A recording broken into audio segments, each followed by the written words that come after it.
Ewch â ni nôl i'r cychwyn. Ni wrth i'n dathlu 10 mlynedd ers sefydlu Cymdeithas Rhyngwladol y Comisiynydd Iaith, ond o ble ddath y syniad gwreiddiol? Wel, ers fy ymweliad ymchwil cynnar yng Nghanada o 1973 ymlaen, o'n i'n edmygydd o Gomisiynydd Iaith neu Ieithoedd Swyddogol Canada, ac astudiais y sefydliad dros y degawdau nesaf, ac o hynny ymlaen nes i feddwl y ddylid cael Comisiynydd debyg yn Iwerddon ac yma yng Nghymru wrth gwrs.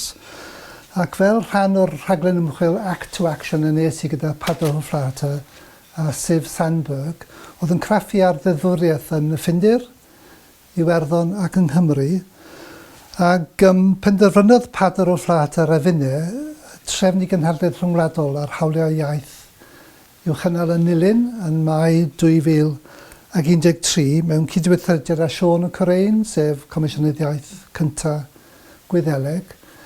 Ac yn fyna, cafwyd y syniad gwreiddiol, dwi'n credu, o sefydlu'r gymdeithas. Ac fe ganwyd Cymdeithas Rhyngwladol Comisiynydd Iaith. A deithim yn rapporteur ar gyfer y cynadleddau nesaf, yn cynnig chrynodeb o'r holl gyfraniadau.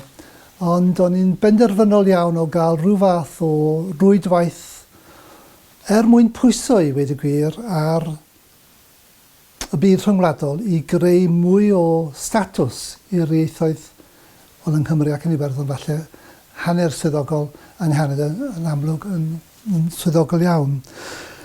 Dia e gallen nifer o'r cyfranwyr fod wedi meddwl am rhywbeth debyg yn y dyfodol, ond oedd yn achlysurol iawn bod ni yn creu rhwydwaith o'r fath gan bod ni wedi gwahodd Gomisiynydd Iaith Canada Iwerddon i'r gynadledd.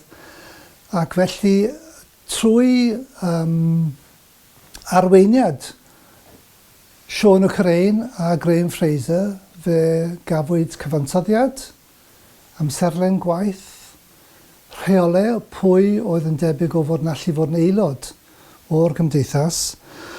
Ac i fi, o'n eisiau tynnu sylw at y syniad bod cyd-gefnogaeth a datblygiad syniadau arfer da, trosglwyddo arfer proffesiynol y staff o un lle i'r llall yn amserol iawn.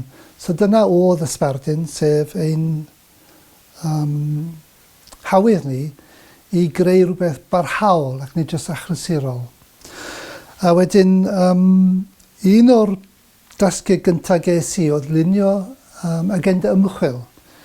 Pa fath o ddeunydd oedd eisiau, pa fath o dystiolaeth oedd eisiau ar gyfer y swyddogion y comisiynydd yma mwyn gweddru i diddordebau nhw yn rhyngwladol, nid jyst yng Nghanada neu yn Iwerddon neu yng Nghymru.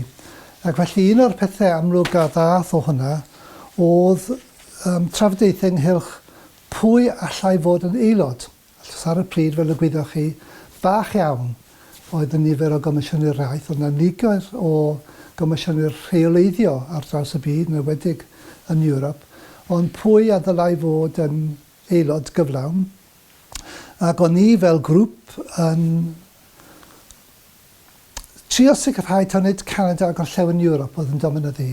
A felly gofyn i bobl o dde Affrica ac o Kosovo, enghraifft, ddod yn aelodau mwyn cyfoethogi y trafodaethau, y dadleuon, y profiad. Ac os dwi'n gwbl onest, caniatáu i'r comisiynydd llai fel Kosovo enyn diddordeb Canada neu Iwerddon a trosglwyddo arfer da, etc. un lle i'r llall. Ac yn anochel Canada o dan arweiniad Graham Fraser oedd yn arwain. Nhw nath gynnig yr ysgrifenyddiaeth gyntaf. Ac i fod yn gwbl onest, nhw oedd y model i bawb arall allos nhw mor eiddfed a mor gyfoethog i profiad nhw. Elfen gysylltiedig oedd arddangos i eraill arwydd y card, yr IALC. Hwna dwi'n defnyddio fel yr enw ar y gymdeithas, nid yr enw Gymraeg yn anffodus. Mwyn i bobl eraill yn y maes gwybod yn gyntaf bod yna awdurdodau eraill yn y maes, nid jyst llywodraeth a'r llysoedd barn, ond hefyd y syniad yma bod y gymdeithas yn gallu cynnig arfer da oedd yn mynd y tu hwnt i rheoleiddio, fel bod cyrff fel NGOs neu gymdeithas sifil yn gwybod bod yna gorff wrth gefn, corff awdurdodol, corff profiedig, oedd yn gallu ymyrryd pan oedd eisiau neu cynnig cyngor call weddol gwrthrychol, nid bob amser yn gwrthrychol falle, fel bod hwnna hefyd yn arf ychwanegol i hyrwyddo'r ieithoedd o dan sylw.